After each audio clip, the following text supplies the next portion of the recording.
Happy day. Welcome to Stock Insights. நம்ம சேனலில் daily stock நியூஸோட updates தான் பார்த்துட்டு வரோம். இந்த கண்டென்ட்லாம் economic times, NDTV profit, CNBC TV 18 மணி கண்ட்ரோல்லேருந்து எடுத்திருக்கேன். நான் செபி ரிஜிஸ்டர் அட்வைசர் கிடையாது. நீங்கள் இன்வெஸ்ட்மெண்ட் பண்ணுறதுக்கு முன்னாடி உங்கள் ஃபினான்ஷியல் அட்வைசரை கன்சல்ட் பண்ணிவிட்டு இன்வெஸ்ட்மெண்ட் பண்ணுங்கள். இன்றைக்கி ஜூன் 23 மார்க்கெட்டுக்கு தேவையான இம்பார்ட்டன்ட் நியூஸ் என்னென்ன வந்திருக்குன்னு பார்க்கலாம்.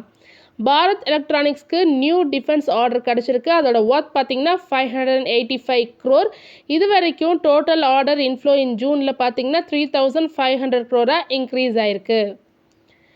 On June 20 US based asset management கம்பெனியான வேன்கார்ட் குரூப் பர்ச்சேஸ் பண்ணியிருக்காங்க.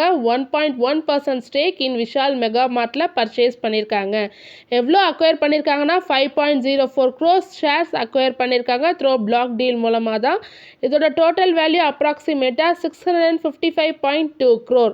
இதனால் Vishal mega மார்ட்டோட share price 2.1 to 2.12% வரைக்கும் இன்க்ரீஸ் ஆகி க்ளோஸ் ஆச்சு. அதாவது 128.80 per ஷேர்னு க்ளோஸ் ஆயிருக்கு.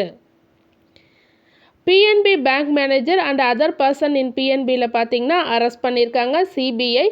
183 crore ஸ்கேம் நடந்திருக்கு. எங்கன்னா மத்திய பிரதேஷில் ஒரு ஃபேக் இமெயில் சென்ட் பண்ணியிருக்காங்க அலாங் வித் பேங்க் கேரண்டீஸோட சென்ட் பண்ணியிருக்காங்க. யாருக்குன்னா எம்பிஜேஎன்எல், அதாவது மத்திய பிரதேஷ் ஜல் நிகாம் லிமிட்டெடுக்கு சென்ட் பண்ணியிருக்காங்க. அவங்களும் பிலீவ் பண்ணியிருக்காங்க. ஸோ நமக்கு ஏதோ ப்ராஜெக்ட் கிடச்சிருக்கு, ஒரு கான்ட்ராக்ட் கிடச்சிருக்குன்னு பிலீவ் பண்ணியிருக்காங்க. அதுக்கப்புறம் லேட்டராக தான் அவங்களுக்கு தெரிய வந்திருக்கு இது வந்து ஃபேக் இமெயில் அண்ட் கேரண்டீஸ் கொடுத்துருக்காங்கன்னு. அதுக்கப்புறம் சிபிஐ வந்து ரிசர்ச் பண்ணி PNB bank manager and other பர்சன்ஸை அரெஸ்ட் பண்ணியிருக்காங்க.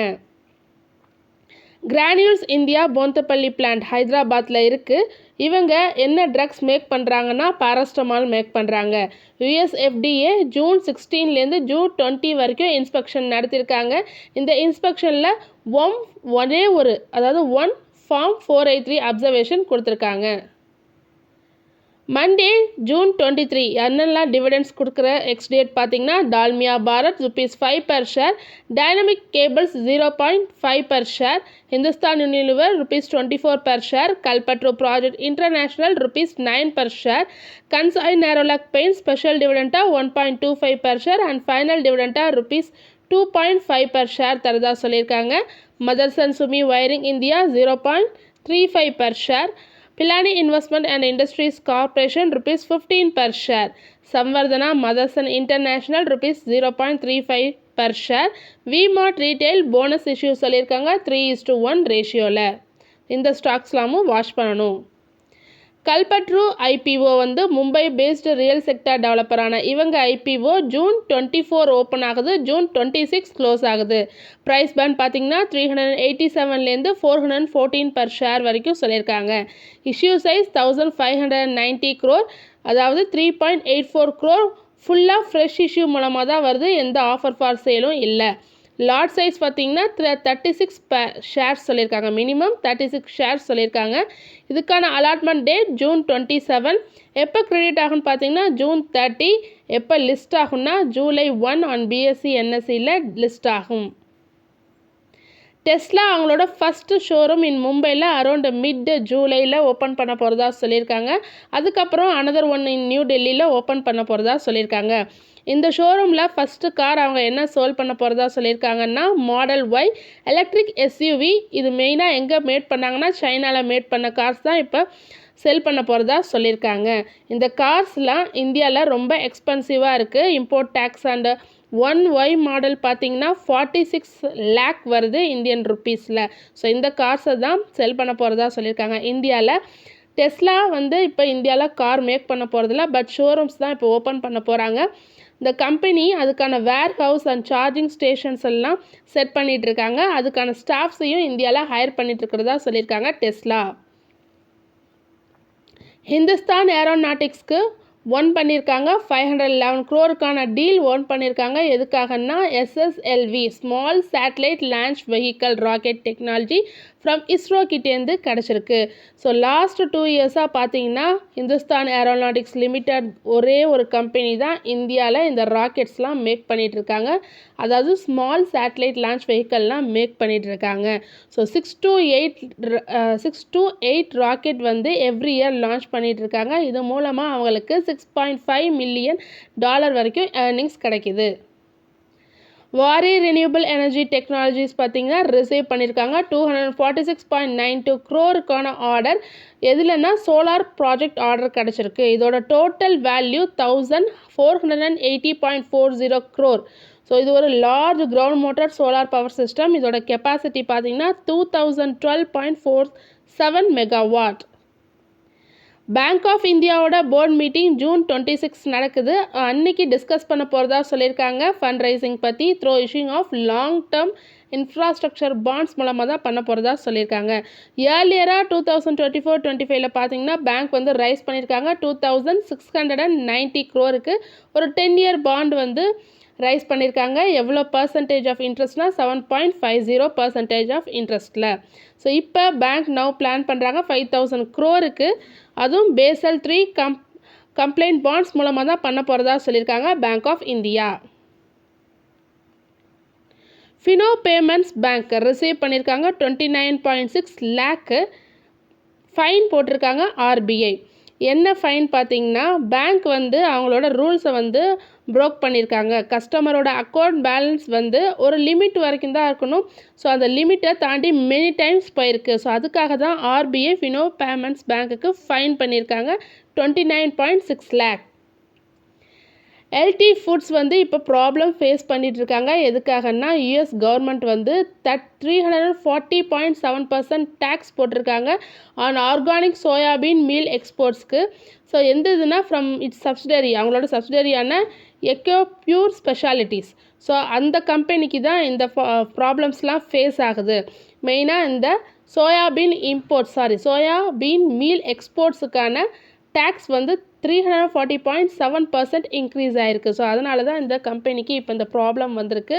ஸோ இதனால் கம்பெனியோட எக்ஸ்போர்ட் இன்கம் ப்ராஃபிட் மார்ஜின்லாம் சொன்னால் ரெடியூஸ் ஆகும்னு சொல்லியிருக்காங்க எல்டி ஃபுட்ஸ். பஜேல் ப்ராஜெக்ட்ஸ்க்கு ஒரு ஆர்டர் கிடச்சிருக்கு. பிக் டிரான்ஸ்மிஷன் ப்ராஜெக்ட் யார்கிட்ட இருந்ததுன்னா power grid corporation through MEL power transmission கிட்டேருந்து கிடச்சிருக்கு. இதோட ஒர்க் பார்த்தீங்கன்னா 400 crore. Reserve bank of India some rules வந்து ரிலாக்ஸேஷன் பண்ணியிருக்காங்க எஸ்பெஷலி ஃபார் ஸ்மால் ஃபினான்ஸ் பேங்க்குக்கு.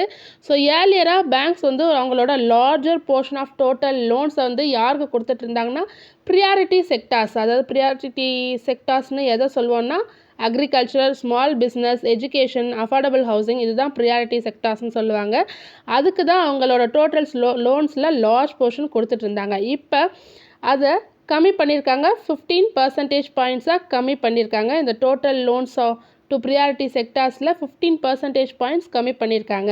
இந்த கம்மி பண்ண பர்சன்டேஜ் பாயிண்ட்ஸை எதுக்கு கொடுக்க போகிறதா சொல்லியிருக்காங்கன்னா அண்டர் சர்வ்டு ஏரியா சில இதுக்கு அவங்களால கொடுக்க முடியல. ஸோ அதை மெயினாக கன்சிடர் பண்ணி தான் இந்த ப்ரியாரிட்டி செக்டார்ஸில் 15 percentage points கம்மி பண்ணியிருக்காங்க. சில இதை கொடுக்க முடியாததுக்கு இந்த 50 percentage points அதுக்கு கொடுக்க போகிறதா சொல்லியிருக்காங்க.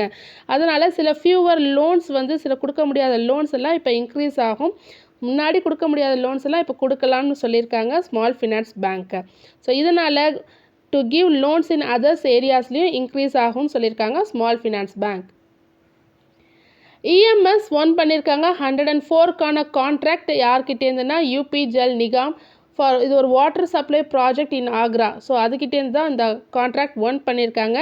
இது எதோட பார்ட்டுனா ஆக்ரா வாட்டர் சப்ளை ரீஆர்கனைசேஷன் ஸ்கீமோட ஒரு பார்ட்டு. இது ஒன்றும் 24 months கம்ப்ளீட் செய்யப்படும்னு சொல்லியிருக்காங்க இஎம்எஸ்.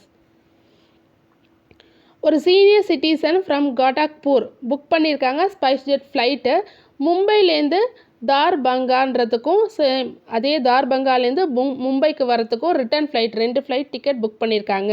ஸோ ரிட்டர்ன் ஃப்ளைட் வந்து கேன்சல் ஆகிருக்கு டியூ டு பேட் வெதர்னால கேன்சல் ஆகிருக்கு. ஸ்பைஸ் ஜெட் வந்து அதுக்கு வேறு அனதர் டிக்கெட் கொடுத்துருக்காங்க ஆனால் தப்பாக கொடுத்துருக்காங்க. ஸோ அதனால் அவரோட பிஹெச்டி எக்ஸாம் வந்து மிஸ் ஆகிருக்கு. நிறையா ஸ்ட்ரெஸ்ஸஸ் ஃபேஸ் பண்ணியிருக்காங்க. ஸோ அந்த எக்ஸாம் கம்ப்ளீட் பண்ணுறதுக்கு நிறைய எக்ஸ்ட்ரா மணிலாம் ஸ்பெண்ட் பண்ணியிருக்காரு. ஸோ அதனால் மும்பை கன்சியூமர் கோர்ட் என்ன சொல்லியிருக்காங்கன்னா ஸ்பைஸ் ஜெட்டுக்கு இது வந்து அவங்களோட கேர்லெஸ்னாலையும் புவர் சர்வீஸ்னாலும் தான் இந்த தவறு நடந்திருக்குன்னு சொல்லியிருக்காங்க. அதனால் கோர்ட் ஸ்பைஸ் ஜெட்டுக்கு ஆர்டர் பண்ணியிருக்காங்க 25,000 பே பண்ண சொல்லி ஃபார் மென்டல் ஸ்ட்ரெஸ்ஸுக்கான பேமெண்ட் அண்ட் 5,000 வந்து ஃபார் லீகல் காஸ்ட்டாக அவங்களுக்கு பே பண்ணணும்னு சொல்லியிருக்காங்க அந்த சீனியர் சிட்டிசனுக்கு. ஏர் இந்தியா ரெடியூஸ் பண்ணியிருக்காங்க 5% ஆஃப் ஸ்மால் ஏர்க்ராஃப்டை ரெடியூஸ் பண்ணியிருக்காங்க டில் ஜூலை 15 வரைக்கும். ஸோ மெயினாக டெக்னிக்கல் ப்ராப்ளம்ஸ்னால போயிட்டுருக்கிறதுனால இது ரெடியூஸ் பண்ணியிருக்கிறதா சொல்லியிருக்காங்க. ஆல்ரெடி 15% ஆஃப் இன்டர்நேஷ்னல் ஃப்ளைட்ஸை வந்து ரெடியூஸ் பண்ணியிருக்காங்க ஆன் ஜூன் 18, 2025 ரெடியூஸ் பண்ணியிருக்காங்க. இந்தியாவுடைய காஃபி எக்ஸ்போர்ட் பார்த்திங்கன்னா இன்க்ரீஸ் ஆகிருக்கு. 125% இன்க்ரீஸ் ஆகிருக்கு ஓவர் லாஸ்ட் 11 இயர்ஸில் மட்டும். 2014 to 15 பார்த்திங்கன்னா எக்ஸ்போர்ட் வந்து எவ்வளோ ஒர்த் இருந்ததுன்னா $800 million ஒர்த்தாக இருந்தது. அதே 2022 to 23 $1.14 billion இன்க்ரீஸ் ஆகிருக்கு. 23 to 24 $1.28 billion இன்னும் இன்க்ரீஸ் ஆகிருக்கு. ஸோ இந்தியாவோட காஃபி எக்ஸ்போர்ட் இப்போ இன்க்ரீஸ் ஆகிட்டுருக்கு லாஸ்ட்டு 11 இயர்ஸாக. எம்க்யூர் ஃபார்மா பை பண்ண போகிறதா சொல்லியிருக்காங்க. ரிமைனிங் 20.42% ஆஃப் ஷேர்ஸ் எதுலன்னா ஜுவென்டஸ் ஹெல்த் கேரில். அது எவ்வளோக்கு வாங்க போகிறதா சொல்லியிருக்காங்கன்னா 724.9 crore பண்ண போகிறதா சொல்லியிருக்காங்க. எம்க்யூர் ஃபார்மா இந்த அக்வசிஷன் எப்போ கம்ப்ளீட் ஆகப்படும்னு சொல்லியிருக்காங்கன்னா செப்டம்பர் குவார்ட்டரில் கம்ப்ளீட் ஆகிடும் இந்த ஃபினான்ஷியல் இயர் 2026. அதாவது வர ஜூலை செப்டம்பரில் இந்த அக்வசிஷன் கம்ப்ளீட் ஆகிடும்னு சொல்லியிருக்காங்க எம்க்யூர் ஃபார்மா. தொடர்ந்து இதுமாரி யூஸ்ஃபுல்லான அப்டேட்ஸ் வேணும்னா மறக்காமல் நம்ம சேனலை சப்ஸ்கிரைப் பண்ணுங்கள், பெல் ஐக்கான் கிளிக் பண்ணுங்கள், லைக் அண்ட் ஷேர் பண்ணுங்கள். தேங்க்யூ.